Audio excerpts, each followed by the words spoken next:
YP sports academy Yadrav यांच्या वतीनं सप्तगुण सर्वांगीण व व्यक्तिमत्व विकास उन्हाळी क्रीडा प्रशिक्षण शिबिर यशस्वीपणे संपन्न।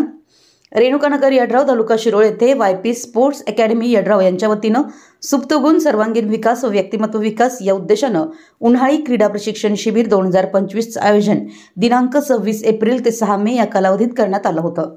या शिबिरामध्ये विविध क्रीडा प्रकारांसह विद्यार्थ्यांच्या शारीरिक, बौद्धिक व मानसिक विकासावर भर देण्यात आला। लेझिम, लाठीकाठी, मल्लखांब, कराटे, पोहणे व घोडेस्वारी यासारख्या प्रशिक्षणाचं आयोजन करण्यात आलं। शिबिराच्या अखेरीस उत्कृष्ट कामगिरी करणाऱ्या विद्यार्थ्यांचा सत्कारही करण्यात आला।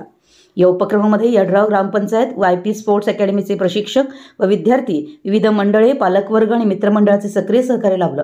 सदर शिबिर अत्यंत यशस्वीपणे पार पाडल्याबद्दल सर्व सहभागी व सहकार्य करणाऱ्यांचे आयोजकांकडून मनपूर्वक आभार मानण्यात आले। सर्जेराव कांबळे, यड्राव।